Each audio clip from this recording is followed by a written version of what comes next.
এবার বিদেশি মেন্টর খুঁজছে কেকেআর। প্রাক্তন নাইট তারকাকেই বেছে নেবে দল। গম্ভীরের জায়গায় তারই বন্ধুকে আনছে নাইটরা। কে হচ্ছেন কেকেআর এর নতুন মেন্টর? বিস্তারিত জানতে দেখুন এই প্রতিবেদনটি। গত বছরের আইপিএলে গৌতম গম্ভীরকে ফেরানো হয় নাইট শিবিরে। তার প্রত্যাবর্তনের পর 10 বছর বাদে আইপিএল চ্যাম্পিয়ন হয় নাইটরা। গম্ভীর মেন্টর হিসেবে কাজ করলেও গত মরশুমে হেড কোচ ছিলেন চন্দ্রকান্ত পণ্ডিত। আগামী মরশুমেও হেড কোচের পদে তিনিই থাকছেন। তবে কেকেআর এর মেন্টর পদ ছেড়ে জাতীয় দলের কোচ হিসেবে যোগ দিয়েছেন গৌতম গম্ভীর। শুধু তাই নয়, নাইট কোচিং স্টাফ থেকে অভিষেক নায়ারও সহকারী কোচ হিসেবে যোগ দিয়েছেন জাতীয় দলে। রায়ান টেন দুষ্খাতেকেও জাতীয় দলে নিয়ে গেছেন গম্ভীর। অর্থাৎ আইপিএল এর নতুন মরশুমের আগে একাধিক শূন্যপদ তৈরি হয়েছে নাইটদের কোচিং স্টাফে।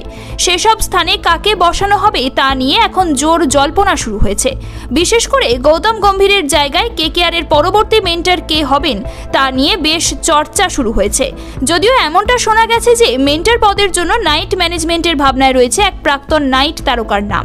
এমনটাও শোনা গেছে যে তাকে নেওয়ার পরামর্শ দিয়েছেন খোদ গৌতম গম্ভীর। সেই প্রাক্তন কেকেআর তারকা হলেন দক্ষিণ আফ্রিকার প্রাক্তন তারকা অলরাউন্ডার জ্যাক ক্যালিস। আর কলকাতা নয়, টাইটান আই প্লাস এখন বনগাঁ শহরে। উল্লেখ্য 2012 থেকে 2014 সাল পর্যন্ত সময়ে যখন ক্যাপ্টেন হিসেবে দলকে চ্যাম্পিয়ন করেছিলেন গম্ভীর, তখন নাইট দলের সদস্য ছিলেন কালিস। তারপর 2015 সালে তিনি নাইটদের ব্যাটিং কোচ হিসেবে যোগদান করেন। পরে 2019 সাল পর্যন্ত নাইটদের হেড কোচ পদেও ছিলেন কালিস।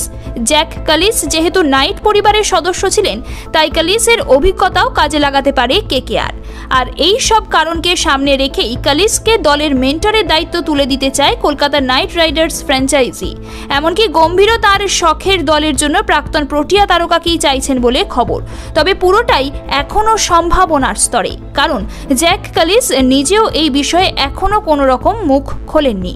শেষ পর্যন্ত কে হন কেকেআর এর মেন্টর, সেটাই এখন দেখার। ब्यूरो रिपोर्ट, ई समकालीन।